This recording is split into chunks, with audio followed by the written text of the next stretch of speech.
Sweep, la parole est aux danseurs hip-hop.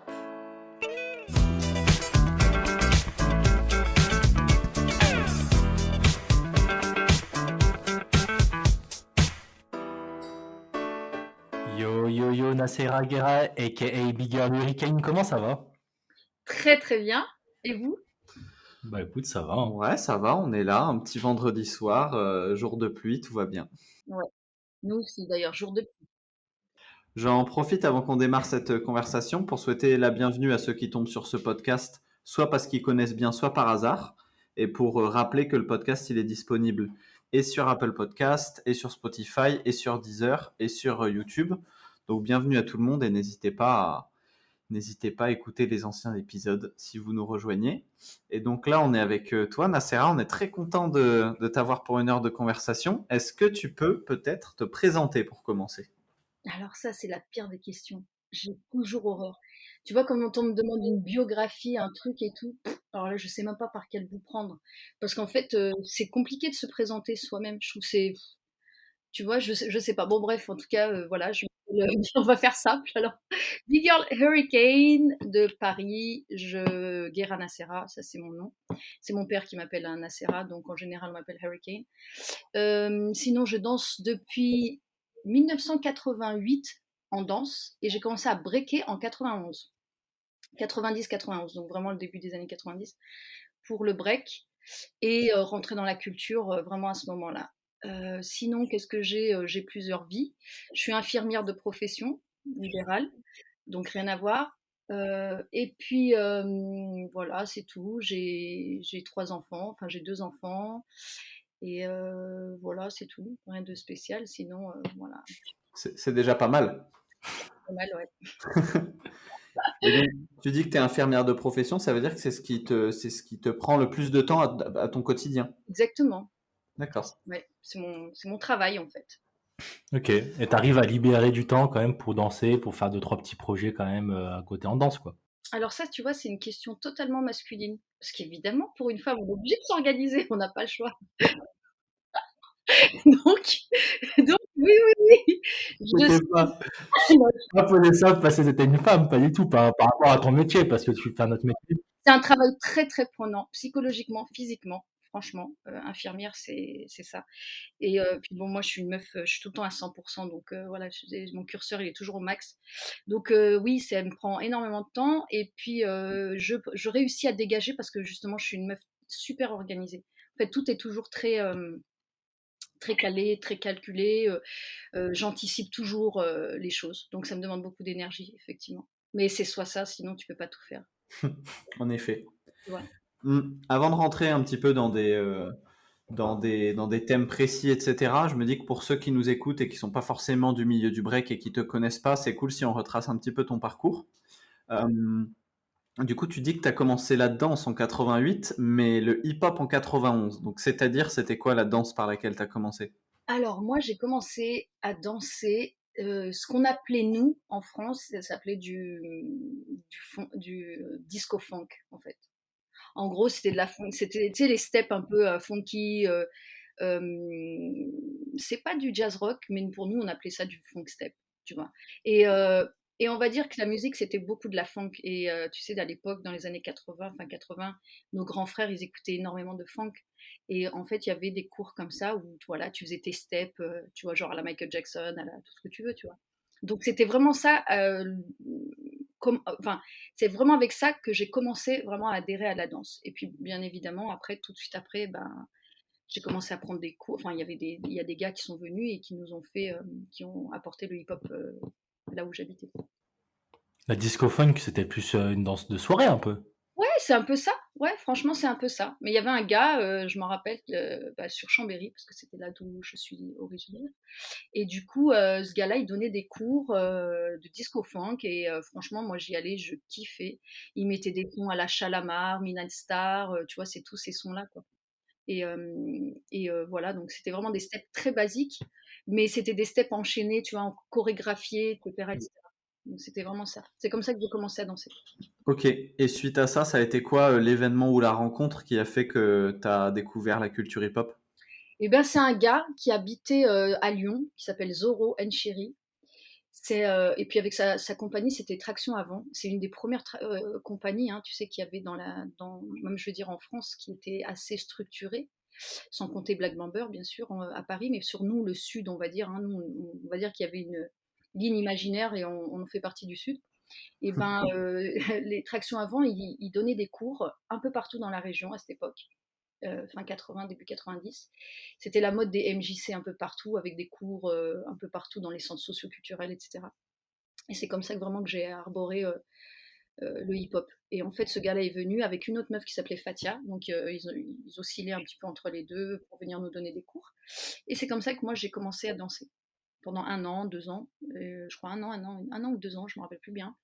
Et après, bah, voilà, je suis restée là-dedans. C'est marrant parce que je savais que tu avais un lien avec Chambéry, mais moi, dans ma tête, tu étais une danseuse originaire de Paris à la base. Bon, j'avoue que si tu t'as vu, tu m'as demandé mon âge au début, donc je vais pas le redire. Mais j'ai temps, si tu découpes ma vie, j'ai vécu une dizaine d'années dans le sud de la France, donc à Toulon. Ensuite, après, je suis remontée à Chambéry, et c'est là où je suis originaire, ma famille est originaire, et je suis née là-bas.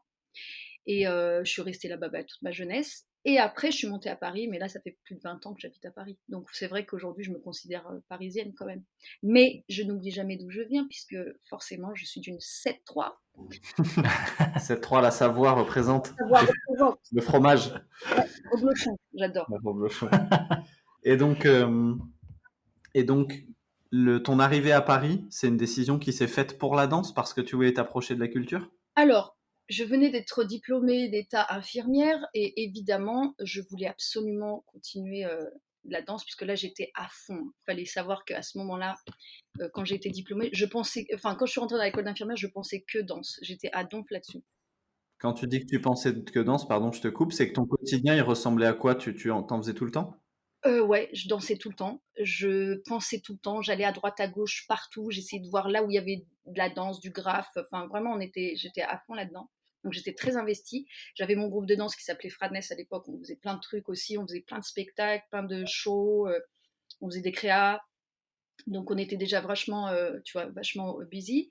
Et puis non, mais j'étais dingue de ça en fait. Fallait que j'apprenne tout. J'allais dans des bibliothèques pour essayer de trouver des bouquins là-dessus. Je me rappelle, j'étais tombée sur celui de Bazin à l'époque, à Chambéry, donc fallait trouver ça. Enfin bon, j'essayais tu sais, j'étais au max. Je regardais super tard des émissions qui avaient Rapline. Tu te rappelles, je sais pas si tu te souviens. Bref, enfin, j'étais à fond là-dessus, donc du coup, vraiment, je vivais ça à mort. Donc après, le truc, c'est que bon, j'avais des études d'infirmière, donc j'attendais vraiment de finir ça pour pouvoir être plus, parce que mes parents, bien sûr, ils m'auraient jamais laissé faire de la danse à 100%. Puis chez nous, c'était un peu old school quand même. Et du coup, c'est comme ça qu'après, j'ai dit, bon, je vais aller à Paris, parce que j'avais ma sœur qui habite à Paris et qui dansait avec moi aussi. Donc du coup, pour moi, Paris, c'était l'Eldorado, tu sais, il fallait absolument que j'aille là-bas. Et, et au moment où tu allais à Paris, tu étais un peu dans le milieu hip-hop ou pas trop? Enfin, dans le sens, tu connaissais des danseurs, il y avait des événements, tu y allais souvent et tout ça, ou... Alors, tu sais, c'est très compliqué de traduire en fait ce qu'on a vécu parallèlement à ce qui se passe aujourd'hui, parce que tes questions, elles vont être vraiment orientées parce que tu connais aujourd'hui et comment c'est établi. Tu vois, c'est un état de fait. Donc, en fait, il faut vraiment faut vraiment vous plonger dans comment c'était au début des années 90. Tu vois, ou pendant les années 90. Si tu veux, j'étais dans le milieu à fond, puisque en fait, comment dire, j'étais dans le milieu, mais j'étais pas sur Paris de base, d'accord, puisque j'ai commencé à danser plus dans la région du bassin dauphinois et j'étais plus proche du coup de Lyon. Donc j'étais beaucoup en contact avec les gens de Lyon. Donc je faisais beaucoup d'allers-retours sur Lyon, sur Grenoble et sur Chambéry, Valence. Voilà, c'était ça un peu le trio, en gros.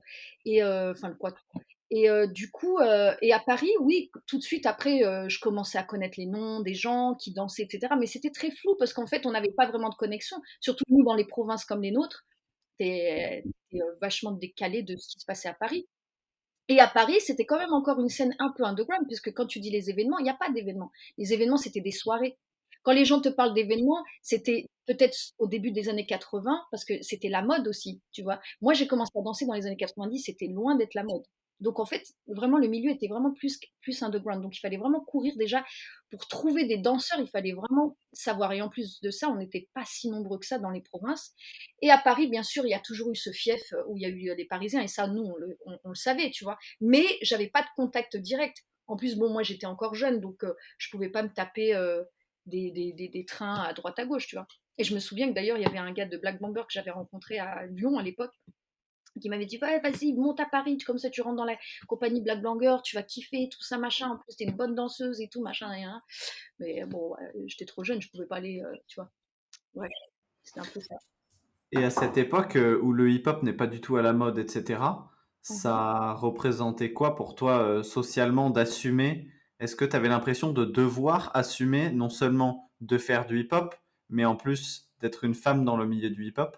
Est-ce qu'à cette époque-là, c'est des choses Totalement. que tu devais assumer ou est-ce que c'était plutôt facile de ton point de vue? Alors, assumer, ça dépend sur différents points de vue. En fait, déjà, pour moi, c'était facile dans le sens où je ne me posais pas ces questions-là. Tu vois, moi, j'avais vraiment envie de faire quelque chose. J'avais envie de faire ça. Je cherchais pas à savoir. Je m'entraînais, j'étais à donf là-dedans. Je cherchais pas trop à comprendre ni quoi ni qu'est-ce. Par contre, ce qu'il fallait savoir, c'est qu'on était dans un environnement où il n'y avait pas vraiment beaucoup de danseurs et encore moins de danseuses. Et encore moins de big girls, puisqu'en fait, les filles ne dansaient pas forcément au sol. Moi, j'ai commencé à danser debout direct, mais tout de suite, après, j'ai vu mon affinité au sol et aussi ce qui me plaisait, le challenge et tout ça. Donc, je suis allée vite au break. Mais si tu veux, à l'époque, il n'y avait pas vraiment de breakeuses et il y en avait très peu. Et celles qui dansaient, elles faisaient un peu en bas, un peu au sol, hop, elles remontaient, elles faisaient des trucs. Donc c'était des mouvements. Donc si tu veux, c'était compliqué d'être. Et c'est vrai qu'il n'y avait que des mecs en fait qui breakaient. Donc voilà. Donc c'est vrai que c'était un univers assez masculin. Et en plus de ça, moi j'étais quand même bon voilà, moi je viens d'une famille où tu vas pas dehors dans la street aller danser, aller t'entraîner. Ok, c'est ma mère, c'était pas possible. Donc du coup, il fallait vraiment toujours que je trouve des subterfuges pour essayer d'y aller, tout ça. Par contre, assumer, c'est vrai qu'il fallait que j'assume totalement ça parce que en fait, tu es complètement dans un stéréotype. Tu es d'origine nord-africaine, tu viens bah, forcément d'un autre background. En plus de ça, t'es une meuf et t'écoutes du rap. Donc franchement, t'as tous les stéréotypes possibles d'une société, de la société dans laquelle on habite, tu vois. Donc en plus, tu fais de la danse et pas dans une école de danse ni dans le conservatoire, tu vas au centre socio-culturel où il faut pousser les tables, donc il faut prendre 15 minutes déjà de ton temps avant que le cours commence. Le sol, il était frappadingue. Donc, si tu rentrais chez toi, tu avais toujours des bleus parce que tu voyais les sols, c'était rien à voir avec des sols clean, tout ça dans des salles de danse. Enfin, tout était assez improvisé comme ça. Donc, si tu veux, ouais, assumer, il fallait vraiment assumer ça. Et en plus de ça, dans ton entourage, comme moi, j'étais à fond dedans, je me mettais des petits Kingols qui étaient des faux Kingols que j'achetais au marché d'ailleurs à l'époque, parce qu'on n'en trouvait pas. Et puis, du coup, bah, par exemple, tu vois, ma mère, elle me disait, mais arrête, tu nous affiches à mettre ce bonnet et à mettre ce chapeau, parce que j'habitais en Savoie, mais que ce soit, personne mettait des bobs ou des bérets ou des trucs comme ça, c'était hyper marginal. Donc en finalité, tu étais aussi marginal que les rockers ou les punks qu'il y avait de cette époque, mais dans un autre état d'esprit, on va dire. Donc oui, il fallait assumer, il fallait vraiment pas avoir peur. Et alors, en tant que fille, c'était encore autre chose. C'est-à-dire? Ben parce que déjà, on n'était pas beaucoup de filles, et puis il fallait avoir un super tempérament pour être une fille leader dans le milieu dans lequel tu étais. Parce qu'en vérité, être une fille dans le milieu, bah, ça peut bien se passer comme ça peut ne pas se passer. Ça dépend qui t'entoure, qui te protège, qui est là pour toi. Quel groupe est là pour toi, quel groupe d'amis tu as autour de toi pour que tu sois entre guillemets protégé. Et moi, le problématique, c'est que j'avais pas envie de ça. J'ai jamais eu envie d'être un peu la pouliche. Donc j'ai toujours voulu me dire, c'est moi le leader. Je vais faire partie des leaders du groupe. Ça a toujours été un peu comme ça ma mentalité. Parce qu'en fait, j'avais envie de suivre un peu mon chemin à moi. J'avais pas envie de suivre le chemin que, par exemple, les gars du groupe ou peut-être un copain que tu aurais pu avoir dans le hip-hop et tu aurais pu être dans sa lignée-là. Moi, je voulais être vraiment totalement différente. J'avais vraiment déjà cet état d'esprit. Donc, c'était pas évident parce que du coup, t'as pas l'air docile, t'as pas l'air sympa, t'as pas l'air. Tu vois, t'es plus un problème qu'autre chose en finalité. Les gens, ils ont pas envie de te prendre ni dans leur groupe, ni quoi, ni qu'est-ce. Mais moi, ça me va parce que ça allait avec mon tempérament surtout. Et donc là, on parle de début pour quand même se resituer sans forcément parler d'âge, parce qu'on va pas parler de choses qui fâchent. Mais quand même, les années 90, c'était quand même il y a 30 ans. Ouais, c'est Euh, vrai. Là, ça fait au- 30 ans que je break, c'est vrai. Aujourd'hui, des gens qui peuvent dire ça fait 30 ans déjà que je pratique quelque chose, c'est rare, mais dire ça fait 30 ans que je pratique du break, c'est encore plus rare. Ouais. Dans un rapport de passion qui est celui que tu as eu avec la danse sur ces 30 ans, est-ce que ça a été un rapport régulier où tu as toujours eu la même passion, la même régularité de pratique, ou est-ce qu'à l'intérieur de ça, il y a eu des moments de divorce avec la danse? Absolument pas.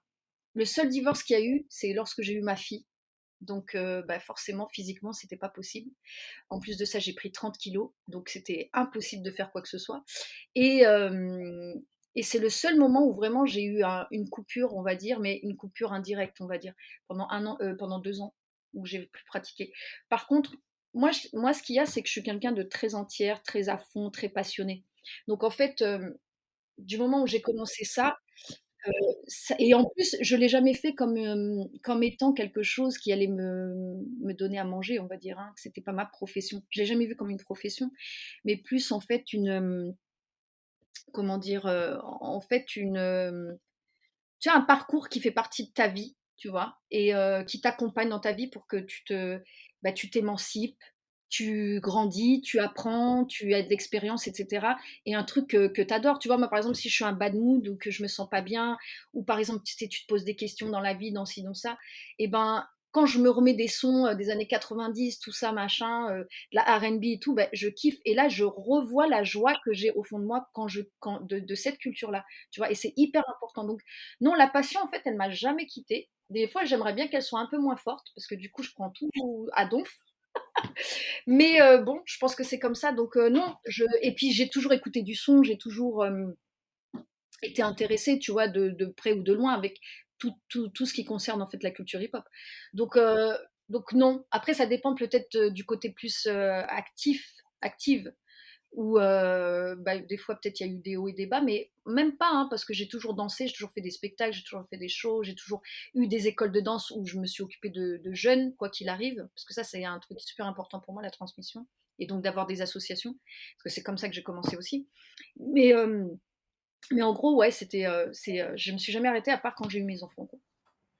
Ok, et du coup, là, quand tu as eu ta fille et que tu es revenu dans la pratique, il y a ton retour dans la danse, il a été difficile ou ça s'est fait naturellement? Ouais, il était assez difficile, même assez violent, je dirais, parce que en fait, quand je me suis arrêtée de danser, du coup, j'étais plus en connexion avec les gens. À cette époque-là, je te parle de début 2000. Du coup, tu n'as pas vraiment de connexion avec les danseurs, parce qu'il n'y avait pas encore Internet et tout ça, hein, comme aujourd'hui, il n'y a pas les réseaux et tout ça. Et donc, du coup, eh ben, c'est bizarre. Quand tu as un enfant, tu as pris du poids, tu n'es plus dans le milieu. Maintenant, tu as un enfant, donc du coup, une fille, bah, ta carrière, c'est fini. C'est pas comme un mec qui a un enfant. Une fille, pour eux, les gens, ils considèrent que ça y est, c'est fini. Puis presque, c'est la pauvre, ça y est, elle a un enfant, tu vois. Donc, du coup, elle va pas revenir danser, etc.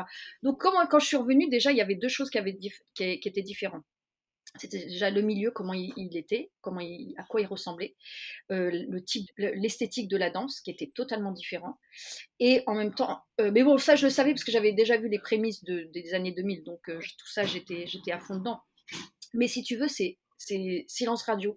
T'as plus d'informations, t'as plus de gens qui t'appellent. Alors qu'avant, t'as 1 milliard de gens qui t'appellent. Ouais, il y a un battle, il y a ci, il y a machin, il y a une soirée, on y va, il y a un battle, t'as un casting, t'as ci, t'as ça. Là, il y avait rien. Donc, il n'y avait plus personne qui t'appelait. Donc, les 2, 3 personnes auxquelles je suis restée en contact étaient très, très peu. Alors que j'avais 1 milliard d'amis, entre guillemets. Donc c'est vrai que le retour, il était un peu dur parce qu'en fait, tu arrives, déjà il y a des nouvelles têtes, puisque ça change vite, ça évolue vite. Et puis là, c'était vraiment, il y avait eu un gros boom en France, puisque les battles, bah, c'était là, c'était une grande mode des battles, donc forcément, il y avait plein de gens qui rentraient dans la culture, quoi. Enfin, qui rentraient dans le milieu du battle. Et moi, c'était assez violent, puisque moi, je les connaissais pas, il y a plein de gens que je connaissais pas. Et puis, la manière dont les gens agissaient, bah, c'était totalement différent. Et, et voilà quoi. Et donc si tu veux, c'était pas évident de retourner dans le milieu. Et puis en plus de ça, plus personne te calculait, donc voilà, t'es un peu seul au monde. Donc j'avais repris mon entraînement, etc., etc. Hmm. Ça me donne envie de poser plusieurs questions à la fois, mais je vais démarrer par une. Tu parles de changements esthétiques qui ont eu lieu dans la danse pendant que toi t'avais arrêté. Est-ce Ouais. que tu arriverais à définir quel changement esthétique avait eu lieu? Je dois être polie ou pas? Non, je rigole. En fait, le changement esthétique, il était très radical parce qu'en fait, c'était la mode de la gymnastique dans le break et il y avait plus ce que les gens appellent la technique, ce que moi j'appelle en fait de la gymnastique finalement. Et, et de l'autre côté, bah, la technique du break, l'ADN vraiment du break, qui était les footwork et tout, même les phases, hein, tu vois, il y a des phases et tout. Et ben, c'était devenu beaucoup moins, c'était plus ça quoi. C'était vraiment, en fait, il y avait plus aussi la musicalité, il y avait plus le rapport à la musique. Ça ressemblait à tout sauf ça ressemblait à de la gymnastique, de la capoeira, à du cirque, à tout ce que tu voulais, mais pas du break en fait. Après, je sais, les gens peuvent te dire que ça a évolué, etc.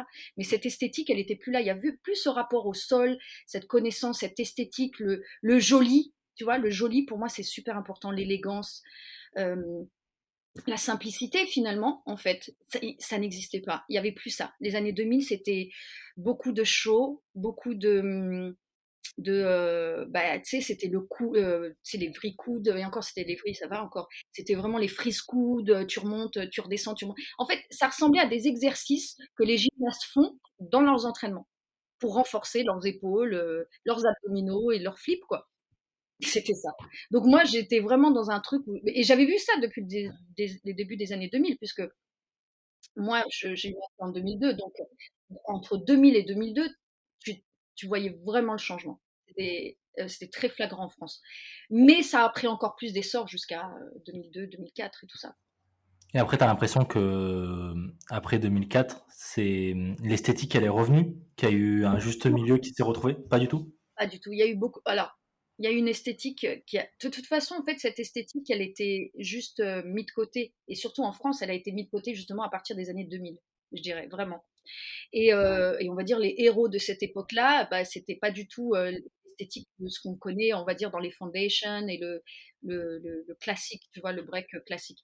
Après, euh, comment dire, le break, c'était beaucoup plus brut, beaucoup moins de connaissances.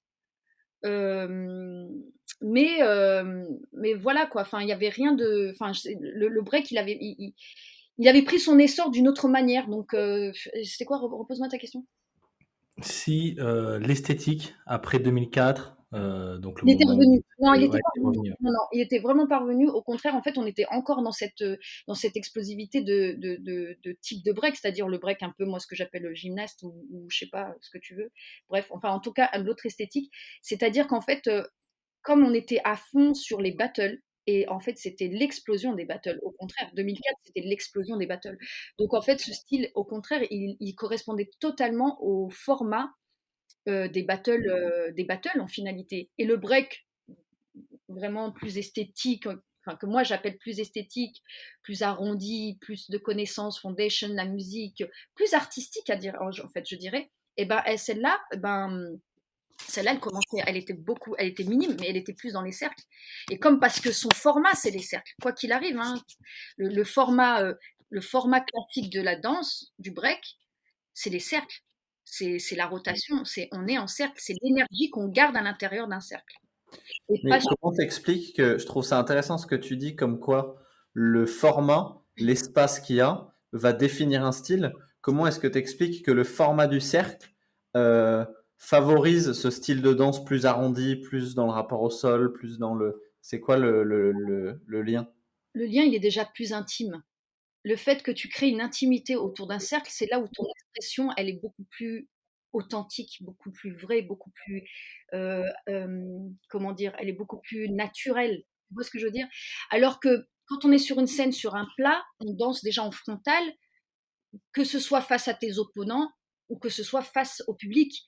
Donc en réalité, si tu veux, la circulaire, elle est rompue à un moment donné. Parce qu'on essaye de même montrer nos mouvements de façon frontale. Donc on fait beaucoup de si, on est toujours en face, blablabla, tu vois. Alors que dans le cercle, en fait, on est dans un espace non défini. Et du coup, je pense que de façon artistique, tu développes beaucoup plus de façon artistique dans ce format-là. Et c'est ce que le break a toujours, s'est développé comme ça. Il n'est pas arrivé par hasard, il s'est beaucoup développé dans les cercles. Et aussi, il y a ce côté intime, mais il y a aussi la pression et et comment dire, l'énergie qui est totalement concentrée à un endroit. Alors que l'énergie d'une scène, c'est totalement différent. Je dis pas qu'il pas en avoir, hein, bien au contraire, il y a une effervescence, tu vois. Et Mais en plus, pour autant, j'ai l'impression qu'il y a des contre-exemples qui prouvent qu'il y a des gens, il y a de rares danseurs qui arrivent à maintenir cette intimité et ce niveau d'artistique même en étant sur scène. ça, c'est très vrai. Mais comme tu as dit, ça reste quand même beaucoup plus rare. C'est-à-dire que si tu essaies de faire un pourcentage de gens qui adhèrent plus à ce style de danse, c'est-à-dire au style plus des cercles, plus des foundations, etc., eh ben, je pense que tu auras vraiment une minorité de gens qui arrivent à s'adapter sur une grande scène. Tu vois?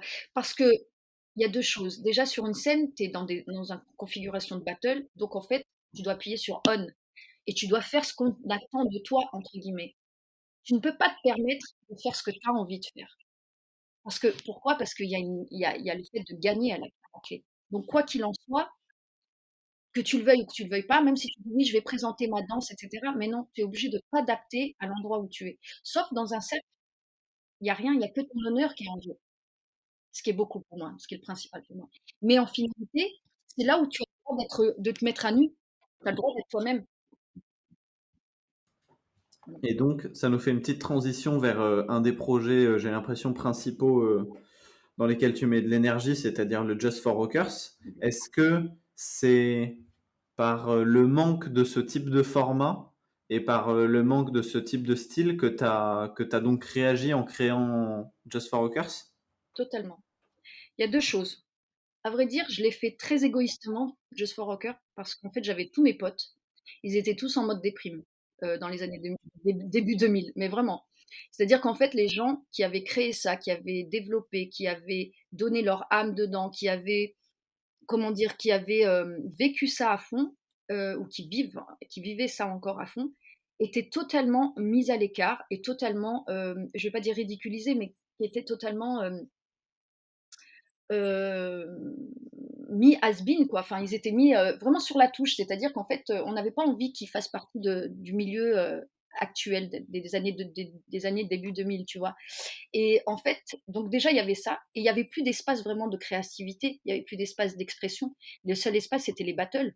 Donc, si tu veux, ça a été vraiment le leitmotiv. Et ensuite, c'est début 2000, j'ai beaucoup commencé à juger, énormément. Et quand j'allais partout, moi, les mecs que je voyais, que je kiffais, que je commençais à identifier, mais c'était des âmes en peine dans l'événement. C'est-à-dire, personne n'est calculé. Et moi, je dis, mais les mecs, ils sont trop forts.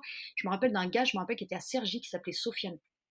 C'était un tueur au niveau du style qu'il avait, mais j'adorais. Je me disais, mais comment un mec comme ça, il est laissé comme ça? Et en fait, ça me touchait parce que je me disais, en fait, on est en train de complètement passer à côté d'une jeunesse créative et, et qui est excellente, et on les mettait totalement de côté au détriment d'un truc qui était et surtout d'un style qui correspondait pas forcément à la France. Parce que ce qu'il faut savoir, si tu regardes un petit peu en arrière, tout ce style-là qui a été inspiré, moi je dirais plus des Style Elements et de la Bay Area, tu vois, aux États-Unis, donc San Francisco, Los Angeles, etc. C'est eux les highlights, tu vois, c'était eux qui mettaient vraiment des mouvements avec les tricks, avec des frises un peu lotus, tout ça, enfin tous ces mouvements-là qui ont vraiment développé un style un peu plus du côté West Coast, qui finalement a inspiré les Français, et les Français se sont adaptés là-dessus, sauf que bon, ils ont enlevé le côté culture, le côté b-boy vraiment 100%, que les Quinri ont toujours, tu vois.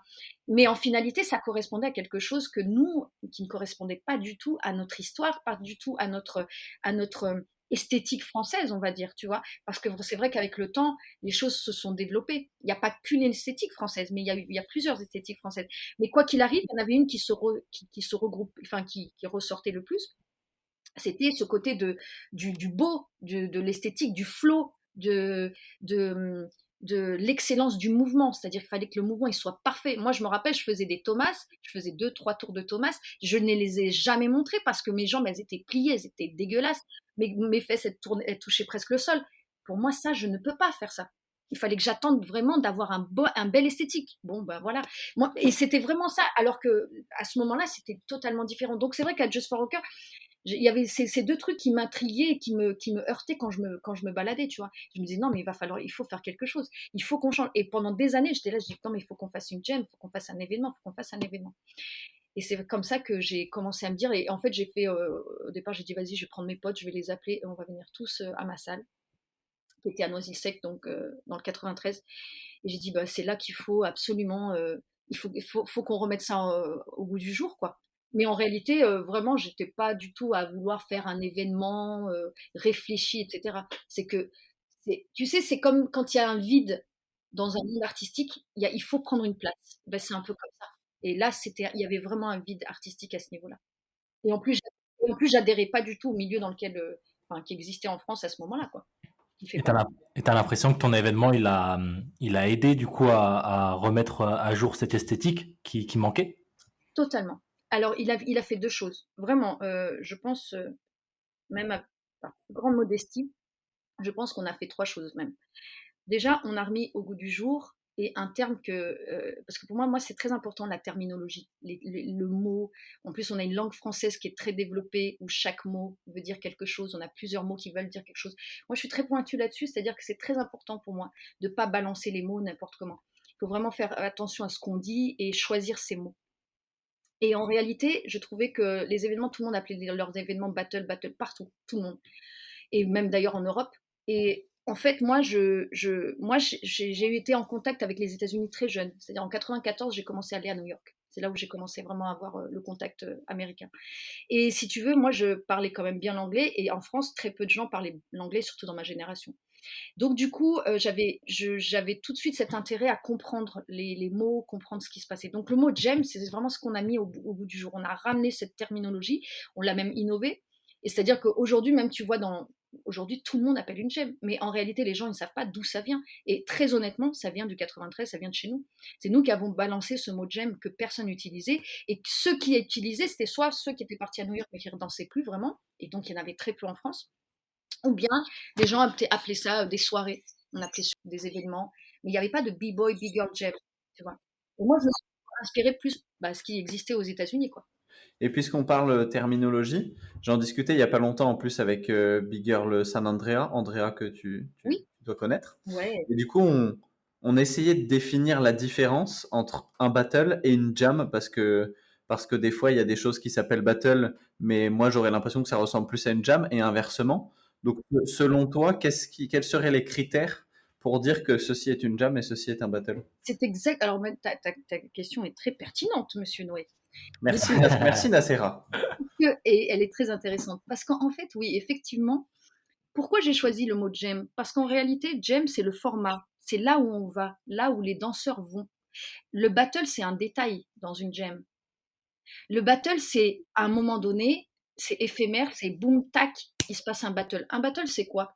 Un battle, aujourd'hui, on pense que un battle, c'est une scène, si, ça. C'est comme ça qu'on se le représente. Mais en vérité, un battle, c'est quoi? C'est un défi entre deux personnes, ou en deux crews, ou deux individus, ou deux. Enfin, c'est comme ça un battle, ou trois, ou quatre. En fait, c'est ça un battle. Et en réalité, après, on peut le décliner sur plusieurs concept. Il y a eu le Seven to Smoke, Bonnie and Clyde, etc., etc. Tout ce que tu veux comme concept. Mais un battle, c'est quoi? C'est juste deux personnes qui se défient. Donc en vérité, il peut y avoir des battles dans une jam ou il ne peut ne pas en avoir. Sauf qu'un battle, comme on l'appelle aujourd'hui, en fait, c'est un moment où il y a juste un défi. Et basta. Donc en réalité, effectivement, même des fois d'ailleurs, je trouve que c'est plutôt dans l'autre sens, c'est-à-dire que souvent les gens ils disent ouais, on va dans une jam, on organise une jam. Tu vas dans une jam, c'est exactement le même format, il n'y a rien qui change, c'est le même format qu'un battle. Bon, de temps en temps, il y a deux, trois cercles un peu par-ci par-là, et les mecs que tu as fait venir, ils ont l'air d'être un peu plus. Ils adhèrent un peu plus à tout ce qui est cercle, etc. Mais en réalité, des fois, tu vois des événements ou des jams où les jams, eh ben, les cercles, ils sont pas définis, ils sont un peu ouverts, les gens, ils sont pas rassemblés. Moi, tout ça, c'était des détails que je faisais vraiment très attention, auxquels je faisais vraiment très attention. En fait, pour créer une ambiance, pour créer un truc, il fallait vraiment faire attention à tous les détails pour que la magie, en fait, elle opère. Et la réalité, c'est pas juste que tu peux te cacher derrière une gemme en mettant l'étiquette gemme, tu vois. C'est comme si dans l'étiquette, ben écoute, tu manges du poulet, mais en fait, c'est de la dinde. Donc, en finalité, ça se ressemble, mais c'est pas tout à fait ça, tu vois. Et inversement. Donc c'est vrai que c'est important de savoir à quoi ressemble une gem pour pouvoir soit la reproduire et donc l'organiser. Et le battle, pour moi, c'est un détail. Et c'est pour ça que je trouvais que ça tuait la culture.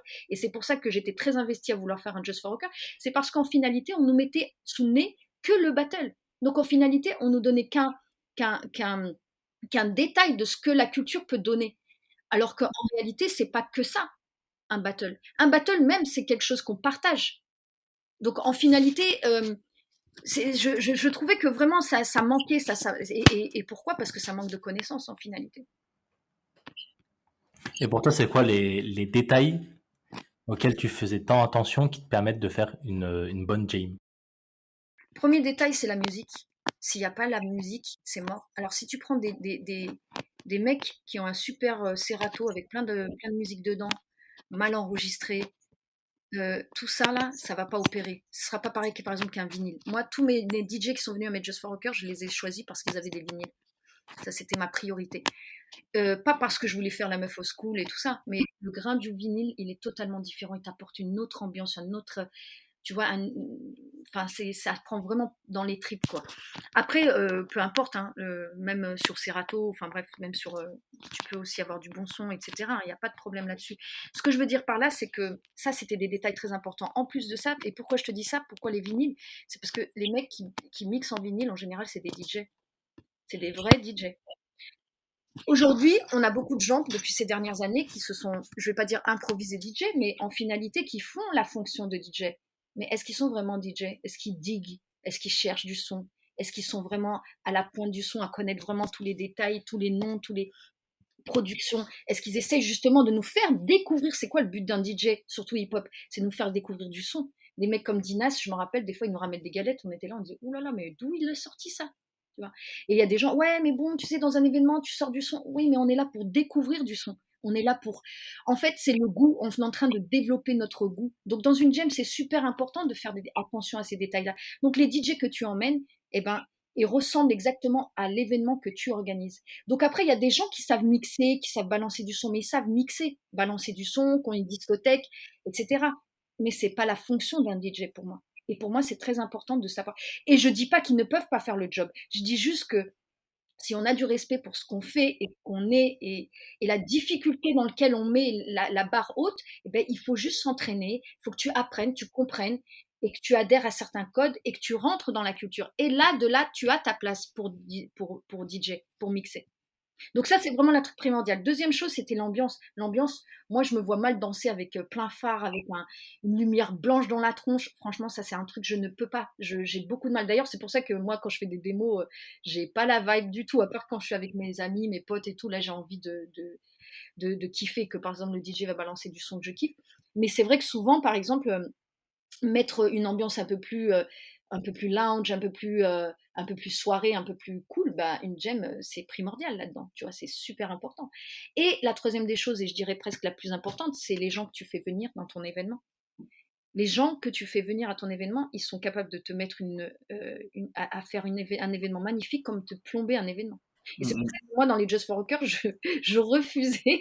Je sais, c'était un peu hardcore. Ça a été pris très hardcore.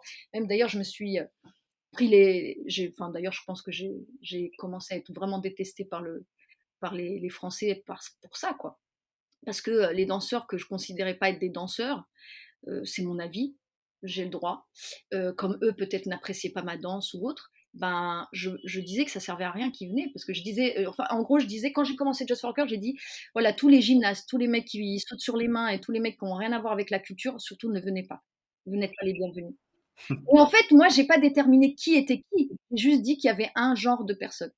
Et en finalité, bah, c'était très bien parce qu'en finalité, le ménage, il s'est fait tout seul parce que les gens qui se sont eux-mêmes auto-considérés comme ne pas être des gens, des b-boys ou des big girls vraiment authentiques et vraiment qui connaissent la culture et la danse, ils se sont autant boycottés. C'est pas moi qui les ai boycottés, j'ai juste balancé ça, tu vois, un pavé dans la mare. Et finalement, ça a foutu un bordel monstrueux. Quand ça a commencé Just for Rocker, tout le monde dit, ouais, pour qui elle se prend? Comment ça, elle ose dire ça? Mais elle est qui pour juger la danse? Patati patata. Mais moi, en fait, j'ai donné juste un avis. Et en finalité, c'est eux-mêmes qui se sont auto-censurés. Et finalement, là, j'ai fait tout seul. Par contre, les gens qui ont kiffé, qui ont dit, ouais, là, c'est la raison mortelle, machin et tout, qui ont été vraiment pris dans l'ambiance, ils sont venus et ils ont toujours soutenu Just for Rocker et ils sont tous venus. Donc, en finalité, j'avais rien besoin de faire de plus. Il y avait les bonnes personnes à l'événement. Et tu vois, c'est intéressant. Moi, je vais faire un genre de témoignage personnel de à quel endroit moi j'ai l'impression de me situer entre ces différents formats d'événements.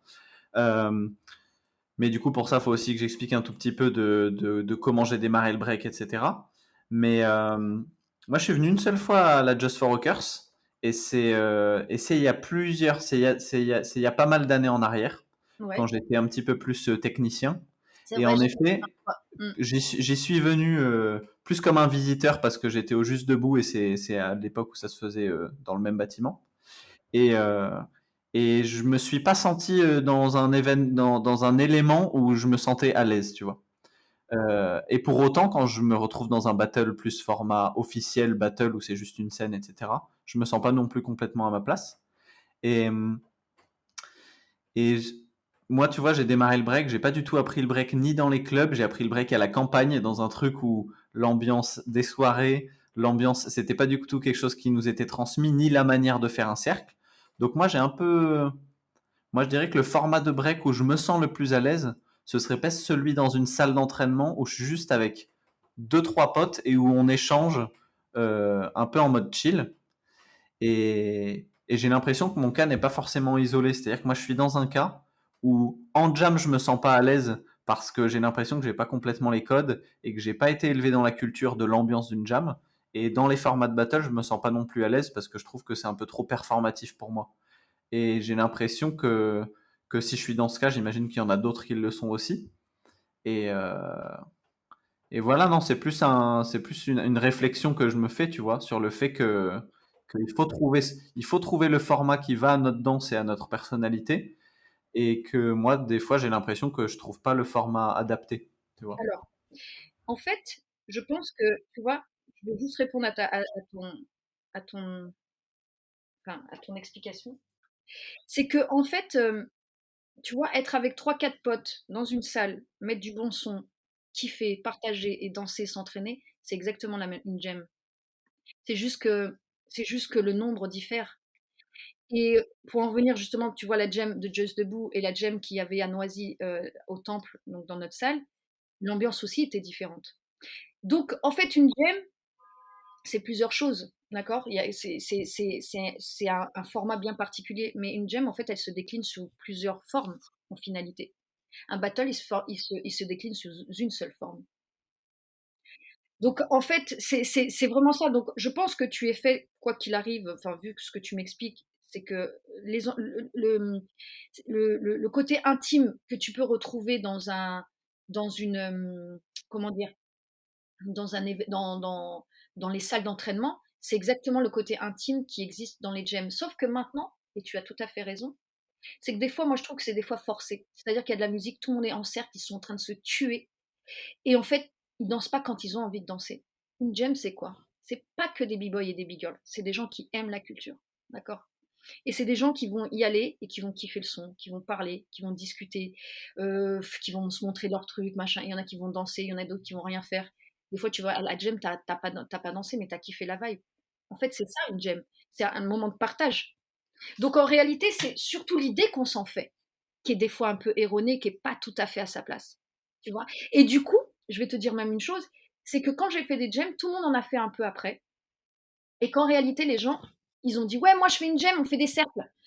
Donc en fait, eux-mêmes, ils ont stéréotypé ce que ça voulait dire une jam. Et en fait, moi aussi, ça m'a dérangé. Et ça me dérange. Et en fait, la réalité, c'est quoi? C'est vraiment, c'est pour ça que je te dis que c'est super important de faire une jam d'une certaine manière. Parce qu'en réalité, c'est juste, tu retransposes. À l'époque, à New York, tout ça, leur jam, tu vois, c'était quoi? Bah, tu sais, un gymnase, les gens, ils s'entraînent, ils ont du bon son, voilà quoi, ou bien les blocs parties ou des trucs comme ça, tu vois. Donc, si tu veux, une jam, c'est pas si compliqué que ça, en fait. C'est plutôt ce qu'on en fait. C'est-à-dire que nous, en plus, les Français, on est les rois du concept. Tu vois, Bricorama, ça vient de chez nous. Donc, si tu veux, conceptualisation à mort, on conceptualise, on fait le truc, une jam, c'est comme si, une machin. Et en vérité, les gens, et souvent les gens qui aiment bien euh, clamer que en fait, ils sont pas, ils aiment pas être jugés, ils aiment pas être mis au banc de la touche, etc., etc. Souvent, c'est ceux-là qui jugent et c'est souvent ceux-là qui donnent des étiquettes aux choses. Et du coup, qui donnent en fait, c'est-à-dire en fait, ça t'attache au format qu'on t'a donné, quoi, en finalité. Mais en vérité, un danseur, est-ce qu'en fait on est un danseur des jams? Est-ce qu'on est vraiment un danseur de battle? est-ce qu'on vraiment se situe là-dessus? En fait, on est juste des gens qui aiment la culture. En fait, c'est ça qu'on est. C'est ça qu'on devrait chercher à voir. C'est ça qu'on devrait essayer de comprendre de nous. C'est pas d'essayer de se situer dans en fait, le grand marché et la grande industrie qui est devenue aujourd'hui le hip-hop et le break. Tu vois? Donc en réalité, c'est nous, on est des âmes avant tout. Et on doit savoir qui on est et qu'est-ce qu'on veut, en fait. On n'est pas là pour se dire, voilà, moi je suis ça, moi je suis ça. Moi, souvent, on m'a étiqueté, voilà, une meuf des foundations, machin, nan, nan, nan. J'ai commencé à faire des phases. Je crois que je suis une des premières filles en France qui faisait des phases. Et j'étais sur le sud déjà de la France, c'est moi la première qui a fait coupole en fille, qui a fait tête, etc., etc. Donc, et c'est les gens qui te donnent ton étiquette. Moi, je la cherche pas l'étiquette. Moi, je donne pas des étiquettes aux gens. Maintenant, c'est toi qui dois te définir toi-même. Et déjà, c'est déjà difficile de toi-même de se définir. Comme je te disais dans la première de tes questions, c'est qui tu es. Tu vois ce que je veux dire? Bah, c'est un peu cette recherche-là qu'on a dans le milieu du hip-hop et du break. Moi, c'est comme ça que je le vois, en tout cas. Et je vais changer un peu de sujet, mais avec douceur. Avec l'arrivée des JO, ça se passe comment cette culture des jams et tout ça? Ça va pas du tout y être. Est-ce que Ah c'est bah, ça que tu appelles douceur?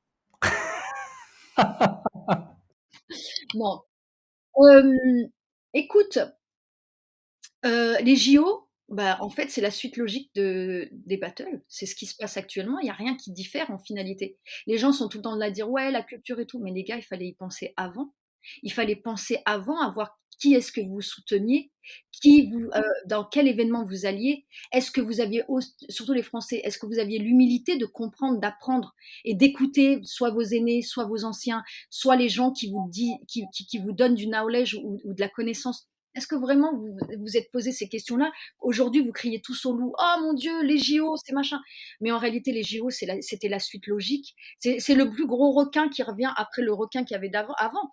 C'est-à-dire les gros événements qu'il y a eu avant, les Red Bull, je sais pas moi, je me rappelle, c'était le truc en Angleterre, il y avait des gros événements, IBE, tout ça, c'est des gros événements en Europe, après en Corée, aux États-Unis, je les mets à part encore. Mais tu vois, tous ces gros événements, en fait, c'est la suite de l'histoire, les JO. C'est juste que aujourd'hui, par contre, il y a une différence, c'est que c'est plus étatique. Donc c'est plus, on va dire, euh, je ne vais pas dire administratif, j'ai perdu le mot, mais tu vois ce que je veux dire. C'est-à-dire que là, on rentre encore dans une autre sphère. C'est juste la sphère qui change. Mais en réalité, ce qui existe aujourd'hui dans les battles, que moi je dénonçais, que je dénonce, tu vois, quand j'ai fait mes Just for Rocker, etc., que je disais, les gars, arrêtez d'aller soutenir des événements qui correspondent pas et qui nous mettent pas notre culture en avant, qui sont pas là pour créer de l'économie pour nous, en réalité, parce que l'économie, ils l'ont vu, qu'il y avait un potentiel dessus. Donc les gars, ils ont pris ça ils ont pris ça en avant, ils ont cultivé ça. Tout ça là, on n'a pas fait attention avant, ou on a fait attention, mais en fait, on n'en voyait pas les conséquences. Et les gens, et les Français, tu vois, il y a une phrase que Voltaire il disait, les Français arrivent toujours en dernier, mais ils y arrivent quand même. Ben, c'est un peu ça. Les Français, c'est toujours à la fin. Les mecs, ils sont toujours là avec leur truc d'incendie, et puis après, ils sont là, ouais, machin. Je parle pour la France parce que je parle de ce que je... Donc les JO, à vrai dire, pour moi, ça m'a rien fait de plus. Je me suis dit, en fait, c'est juste un plus gros poisson. Mais t'as fait partie de la FFD, non? Alors, faire partie de la FFD, ça veut dire que je suis embauchée par la FFD. Sauf que non, moi, je ne fais pas partie de la FFD. Par contre, j'étais en contact avec la FFD. Effectivement, bon, ça, c'est une longue histoire parce que je pense que ça tiendra plus d'une heure, mais je vais en Mais parler. ce que je te propose pour nous orienter vers comment est-ce qu'on aborde cette histoire, vu qu'il nous reste environ, allez, on va dire 12-15 minutes pour parler de ça, c'est que, c'est que je pense qu'il y a pas mal de gens qui nous écoutent qui connaissent pas exactement ce que c'est que la FFD, etc. Mais du coup, que peut-être pour être pédagogique, on peut se dire que vu que toi, tu as fait partie en tout cas de certaines décisions qui ont été prises et que tu as été à l'intérieur de ces institutions-là, peut-être que tu peux nous expliquer comment ces institutions Fonctionne. fonctionnent, ont pensé la chose, comment est-ce que ces institutions décident de qui va être sélectionné au JO, juste pour avoir une idée de comment est-ce que ça fonctionne.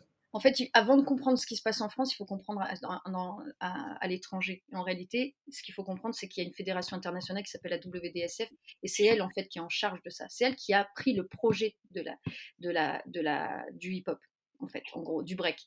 Donc, si tu veux, c'est elle qui va chapeauter et qui va garder tous les gens qui sont affiliés. Entre autres, la Fédération française de danse, elle est affiliée à eux.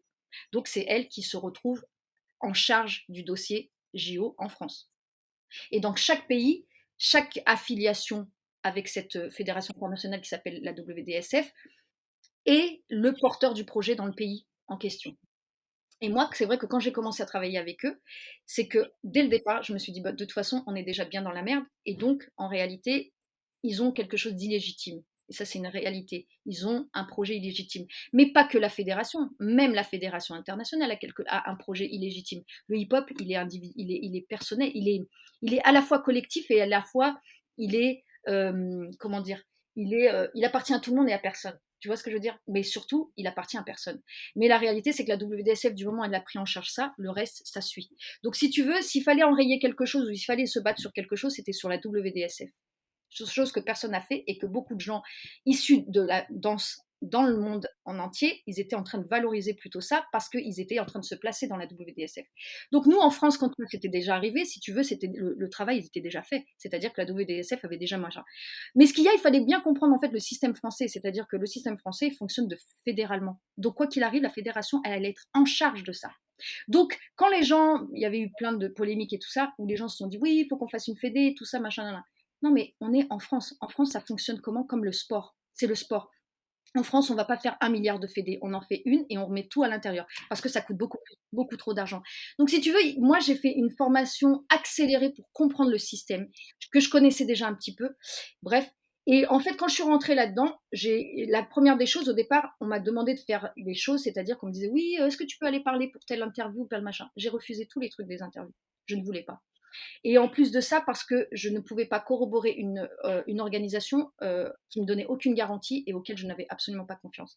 Donc si tu veux, moi quand j'ai commencé à faire ça, je me suis tournée plus vers mon mari qui connaît très bien le système politique et le système sportif, etc. Donc en fait, c'est comme ça qu'on est rentré là-dedans et c'est comme ça que je suis rentrée là-dedans. Et la chose qui était importante pour moi, c'était de faire rentrer des gens du hip-hop dans cette fédération parce que cette fédération n'en avait pas vraiment envie. La seule chose qu'ils avaient besoin, c'est d'avoir juste un bras armé ou un pigeon ou un mec, un bouana, on va dire, et il va faire le travail qu'eux avaient besoin, c'est-à-dire se mettre en contact avec la population, avec le milieu hip-hop.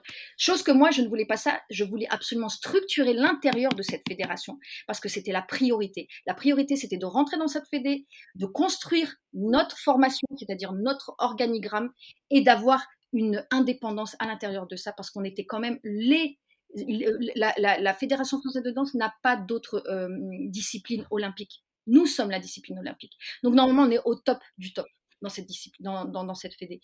Et la réalité, c'est que les Français, les gens, ont écouté beaucoup les candidatons, les ci, les ça, mais en fait, ils n'ont pas compris vraiment ce qui se passait vraiment dans le milieu. Pourquoi? Parce qu'ils n'ont pas compris vraiment le système dans lequel on était, et qu'est-ce qui se tramait, et qu'est-ce que c'était, et quelles allaient en être les conséquences. Aujourd'hui, peut-être, les gens, ils vont manger leur pain noir. Moi, j'ai essayé de faire en maximum. La seule chose que j'ai faite, c'est que j'ai fait rentrer des gens dans cette fédération. Donc, on a on a structuré un système qui fasse qu'il fallait avoir des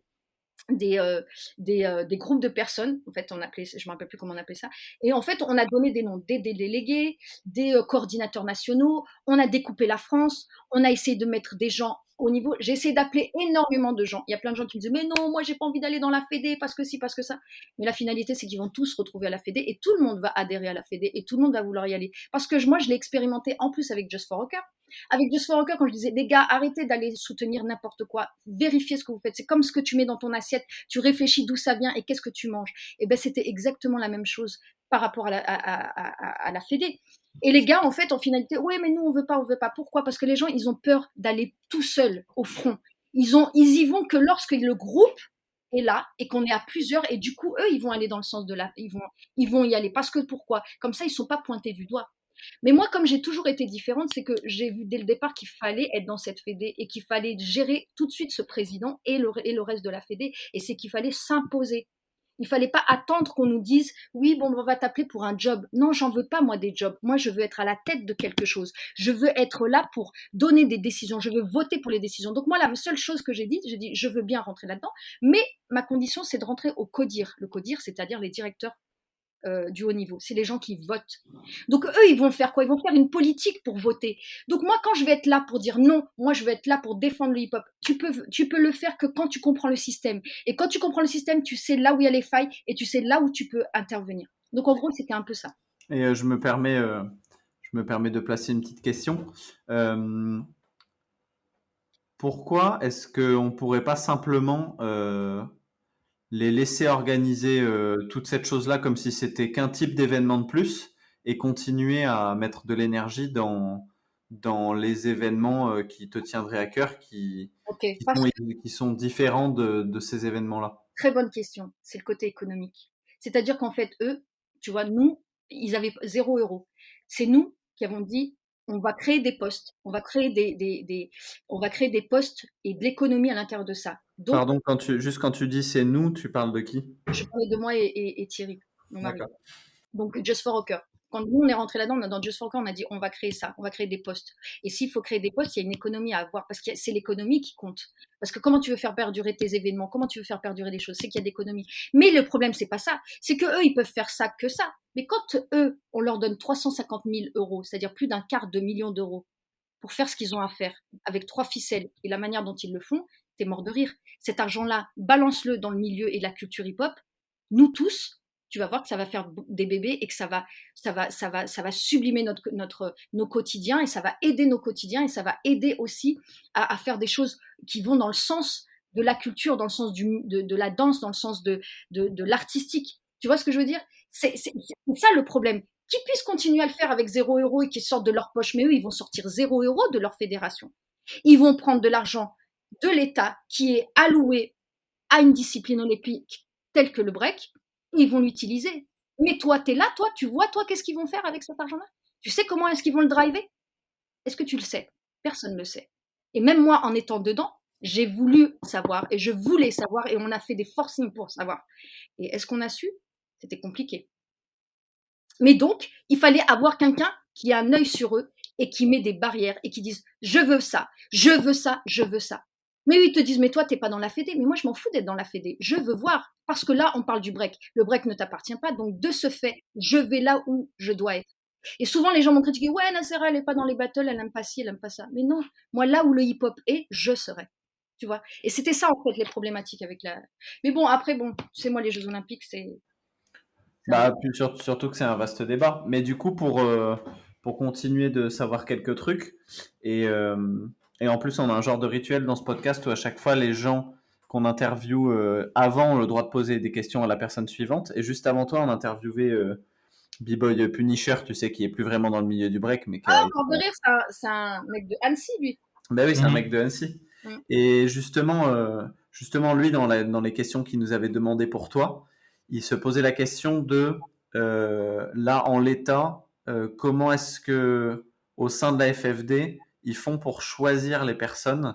Sur quels critères est-ce que les personnes sont choisies en France pour représenter la France pour les prochains JO? Comment est-ce que ça se passe? Bah, vu que j'y suis plus, je peux pas te dire. Mais t'as pas une petite idée? Moi, j'ai une petite idée. Bah, il faut demander. Il y a un gars là-bas là, qui s'appelle Abdel. Bah, il faut que vous voyez avec lui, parce qu'apparemment, c'est lui votre coordinateur national.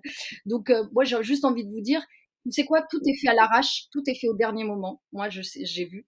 Parce que pourquoi? Parce que rien n'est structuré et ils ne veulent pas structurer, ce n'est pas dans leur avantage. Donc, si tu es bon pote avec lui, je te considère, je te dis que tu vas avoir des chances quand même pour être appelé. Bon, enfin, maintenant, il y a les championnats, donc j'espère qu'avec les championnats, ils vont être un peu plus justes avec ces championnats-là, que ces championnats-là, ils vont pouvoir un peu. À vrai dire, je m'en fous, en fait. Mais bon, bref, en gros, c'est ce qui va se passer, c'est qu'il faut que tu fasses les championnats et dans tes régions. Et quand tu fais tes championnats dans tes régions, bah, tu gagnes. Et puis, c'est comme ça que tu vas pouvoir représenter ci ou ça, quoi. Tu vois. Ok.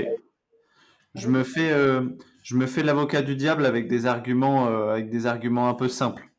Ouais. Euh, parce qu'en écoutant tout le développement de l'histoire de l'évolution du break tel que tu nous le décris depuis les années 2004, à partir du moment où il y a eu ces changements Ouais, dans mais là, les... on a parlé beaucoup politique. Moi, je t'avoue que je suis Oui, oui, oui, bien sûr. pas. Mais du coup, en écoutant tout ça, on peut avoir l'impression qu'il y a une certaine décadence ou en tout cas une détérioration de l'intérêt qu'on porte à la subtilité, à l'artistique, à Totalement. l'humain, au style, etc. Du coup, je me permets de faire l'avocat du diable en donnant des genres de contre-arguments. À travers la montée des événements, même s'ils sont plus performatifs, mais tels que les JO ou même que les gros championnats tels que Red Bull, Shell Oui. Battle Pro, tels que les gros championnats qu'on connaît récemment, Mhm. avec la montée de ces événements-là, est-ce qu'il n'y a pas quand même des bénéfices tels que faire connaître à énormément de gens en plus la culture, même si c'est peut-être pas par la meilleure des fenêtres, mais est-ce que quand même ça, c'est pas un avantage? Et deuxièmement, est-ce qu'il y a quand même pas un petit peu d'espoir quand on voit qu'il y a tout type de danseurs qui sont quand même représentés dans ces événements-là, et pas que des danseurs qui sont plutôt du côté athlétique, mais aussi des danseurs qui sont plutôt du côté artistique. Est-ce qu'il y aurait quand même pas du bon dans ces évolutions-là? Ouais, il y a plusieurs choses dans ce que tu dis. Alors, je vais aller vers la fin. Alors, effectivement, il y a plusieurs styles de danse qui sont représentés dans ce truc-là. Mais nous, notre question, moi, je vais faire la cocorico. Et qu'en est-il des Français? Qui représentent? Et quel style de danse ils représentent dans les JO? Voilà. Quel est leur style? À quoi ils correspondent? Comment ils sont? Voilà. Donc, ça, si tu regardes qui est sélectionné, bah voilà, c'est à tes réponses. Et ça ne veut pas dire que ce pas des bons danseurs, hein, peu importe. Mais ce que je veux dire par là, c'est que la France, elle est quand même orientée vers quelque chose. Et c'est bien pour ça que moi, j'ai fait Just for Girls, c'est bien pour ça que moi, je parle souvent de ces problématiques. Mais à vrai dire, dans toute chose, il y a des choses positives et négatives. C'est évident. Je veux dire, le fait que après, moi, c'est pas trop c'est pas trop mon, comment dire, c'est pas trop ma politique de se dire, voilà, mais c'est bien, comme ça, il y a un maximum de gens qui connaissent. Oui, mais j'aimerais bien que les gens connaissent les choses. euh, c'est à nous aussi de leur donner exactement qui on est, en fait. C'est très important d'essayer de dire qui on est. Donc, en fait, il faut faire un effort pour dire qui on est, pour essayer de montrer comment est le hip-hop, à quoi il correspond, c'est quoi son esthétique. Qu'est-ce qu'on le montre aujourd'hui? Qu'est-ce qu'on est en train de montrer à monsieur et madame Lambda, d'ailleurs, qui ramènent ses gamins dans les associations et tout ça, finalement? C'est à ça qu'il faut qu'on réfléchisse. Qu'est-ce qu'on a envie d'être? Quel genre de société on a envie de montrer en finalité? On est la société. La société, elle est qui on est. Souvent, les gens disent ouais, le milieu, le milieu. Mais on est nous-mêmes le milieu. Toi-même, t'es le milieu. Donc, en vérité, la fenêtre du hip-hop qu'on popularise, bah, elle est ce qu'elle est. Et effectivement, elle tend pas à être celle de l'âme, du danseur, celle de l'esthétique, celle du style, celle de la musique, de l'authenticité. C'est pas ça qu'on montre. C'est un peu comme dans les réseaux sociaux. Je parle de la femme, les meufs. Souvent, les filles, elles sont là, regarder des filles sublimes, super mignonnes, bien habillées, avec des fossiles, machin, patati patata. Mais on parle pas des meufs qui ont trouvé des vaccins, des meufs qui sont là en train de créer des entreprises incroyables avec des idées magnifiques, des meufs qui se battent, machin. Enfin, je veux dire, la société, elle correspond à ce que nous, on a envie de montrer aussi. Et on a envie de valoriser. Tu vois. Donc, qu'est-ce qu'on a envie de valoriser aujourd'hui? Est-ce que c'est bien ou pas bien? Ça, j'ai pas ma question. Après, moi, c'est juste que moi, je suis quelqu'un de très émotive, je suis émotionnelle, tu vois. Moi, c'est ça. Donc, à quoi ça me fait penser quand je vois des battles et des événements comme ça à tire-larigot dans tous les sens? Est-ce que je me dis que vraiment, est-ce que ça donne une image vraiment super positive de qui on est aussi? Tu vois ce que je veux dire? Parce qu'en finalité, on donne ce qu'on attend de nous, mais est-ce que nous, on ne devrait pas plutôt donner ce qu'on est, nous? À quoi aussi on veut tendre et à quoi on veut, à quoi on veut ressembler? Je pense que c'est ça aussi la bonne question. Bah, après, moi, de toute façon, je m'inquiète pas, au fait, au final, pour les JO, parce que, Non. en fait, j'ai un peu vécu, alors c'est à plus petite échelle, mais c'est totalement le même truc. C'est un truc sur une scène, c'est les championnats interlycées qui sont mis en place par la Fédération française de danse. Mais c'est un truc, mais c'est une horreur. Je trouve ça, mais nul, mais nul. T'as pas la culture hip-hop, en fait. Mais quand tu regardes le truc, mais ça marche pas. Enfin, il y a juste les danseurs qui vont parce que ça les fait kiffer, ils peuvent faire ça dans le cadre du lycée, mais ça marche pas. Et j'ai un peu l'impression que les JO, ça va être la même chose. Je Le suis truc, il va faire une fois, et Ouais. puis ça va pas marcher, et t'auras peut-être une quinzaine de b-boys dans chaque pays qui seront là en mode, ouais, ils vont s'attacher au truc, mais ceux qui vont vraiment avoir l'essence du hip-hop, ils seront pas derrière ça, en fait. Et je me Ouais. dis que c'est un truc qui va pas décoller, et après, ça va partir des JO, en fait. Mais c'est vrai, parce que regarde comment ça sonne à côté. Regarde, même tout le monde essaie de mettre tout son âme pour essayer de dire ouais, ils mettent des photos, des machins, des vidéos, ouais, on est en train de s'entraîner. Mais en réalité, vous trouvez pas que ça sonne faux? C'est pas joli. T'es son là, on est là avec notre drapeau et tout ça. Il y a un truc qui manque, et c'est la culture qui manque. Donc ouais, on peut mettre le break au JO. Moi, franchement, je te dis, moi, ça m'a jamais dérangé, ça m'a jamais. Je pense que de toute façon, il faut de tout pour faire un monde. Déjà, ça c'est sûr. Et puis, il faut être là où tu as envie d'être, quoi qu'il arrive. Et je suis d'accord avec toi. Je suis pas très persuadée de cette euphorie qu'il y a aujourd'hui, que tout le monde est à fond. D'ailleurs, moi, c'est pour ça que je me suis barrée, c'est parce que à un moment donné, je peux pas rester dans un endroit qui me correspond pas et qui ne va pas dans le sens où moi j'ai envie d'aller. En finalité, ça va à l'encontre de mes idéaux, ça va à l'encontre de ce que je veux. Je vais pas donner de la confiture au cochon. À un moment donné, je m'arrête. Tu vois ce que je veux dire?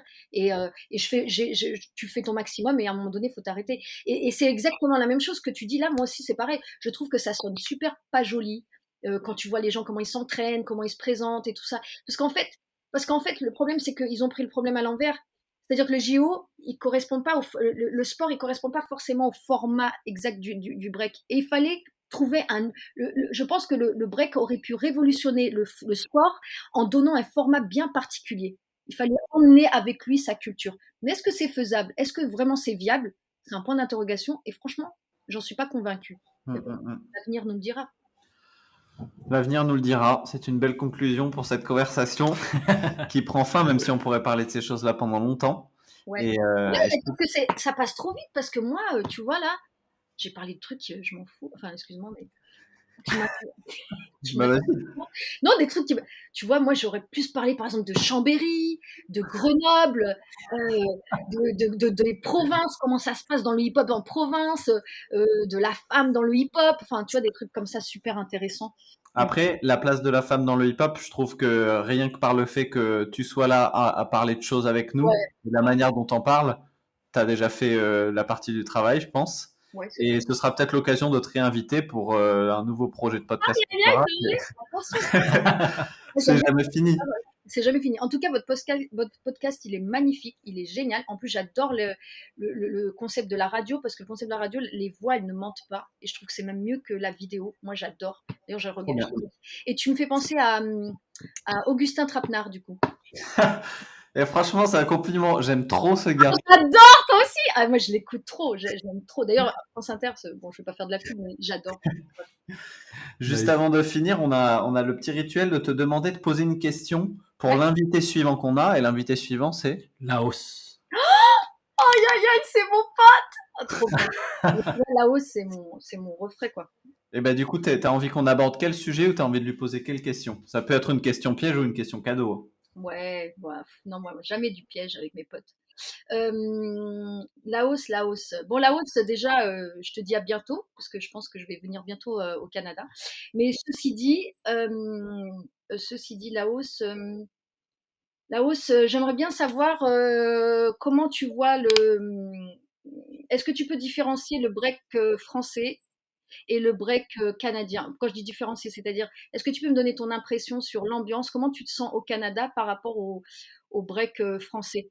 Voilà, durant ces dernières années. Trop bien. Ok, ça tue. Et ben on lui posera. On lui posera. Nacera, merci beaucoup. Grave. Ben, merci à vous, les gars. Un plaisir. Un bon week-end. Tout pareil. Bonne soirée. Yes. Ciao. Ciao.